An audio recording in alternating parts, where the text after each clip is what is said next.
रमेश। मुखिया जी, मुझे एक बार फिर अंदर कमरे में जाने दीजिए।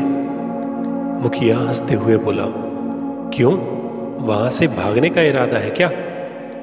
रमेश, नहीं नहीं मुखिया जी, मुझ पर विश्वास कीजिए, मुझे एक बार उस कमरे में जाने दीजिए। जानकी समझ नहीं पा रही थी कि रमेश के दिमाग में आखिर क्या चल रहा है।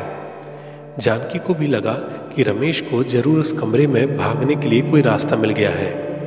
जानकी ने रमेश की जान बचाने के लिए रमेश के समर्थन में कहा, मुखिया जी, इनकी बात मान लीजिए, जब ये कह रहे हैं तो उन्हें एक बार उस कमरे में चले जाने दीजिए।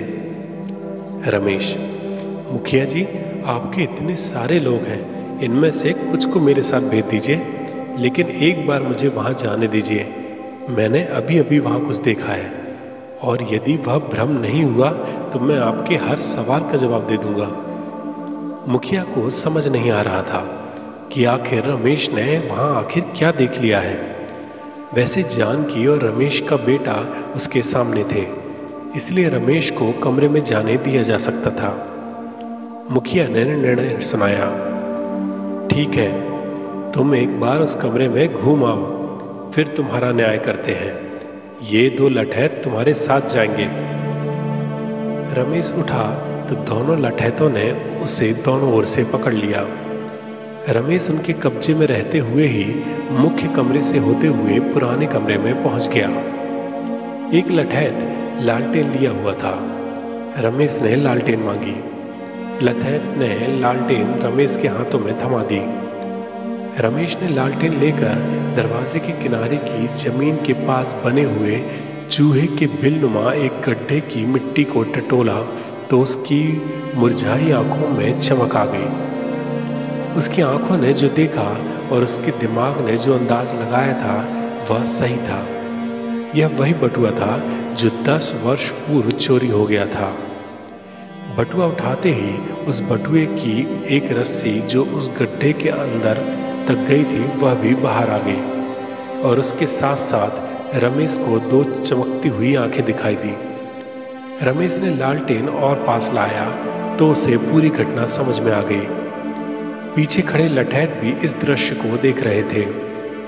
रमेश एक हाथ में लालटेन और दूसरे हाथ में बटुआ लिया कमरे से होता हुआ मुखिया की ओर दौड़ पड़ा। पीछे पीछे लठैत भी रमेश को पकड़ने के लिए दौड़ पड़े। रमेश मुखिया के सामने घुटने के बल बैठ गया।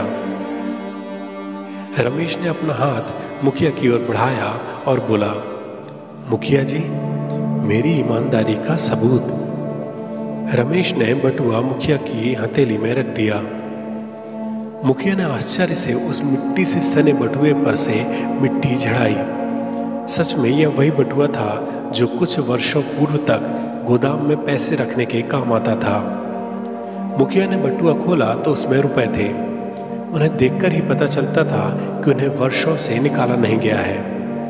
10-10 रुपए के 3 नोट कोने से चूहे द्वारा कुतरे जा चुके थे, लेकिन बाकी रुपए सही थे।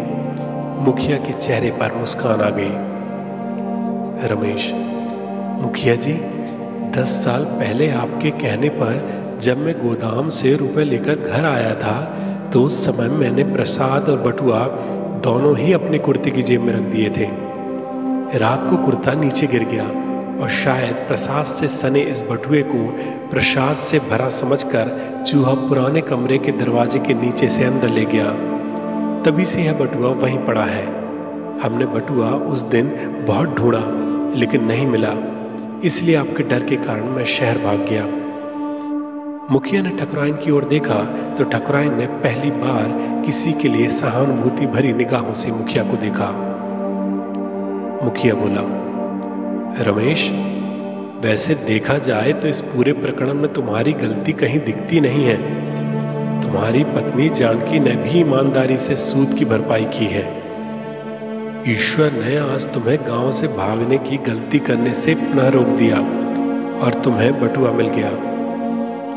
मुखिया ने बटुए के रुपए गिने और उसमें से 123 रुपए जो जानकी ने उन्हें दिए थे जानकी की ओर बढ़ा दिए।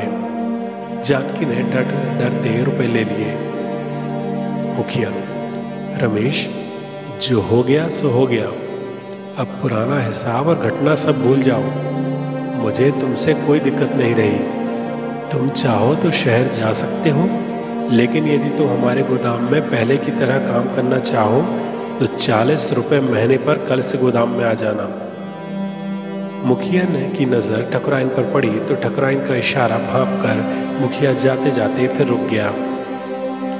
और हाँ, यदि तुम लोग गांव में रहने का ही निर्णय लेते हो तो जानकी को ठकुराइन के घरेलू कामों के लिए भी भेज देना।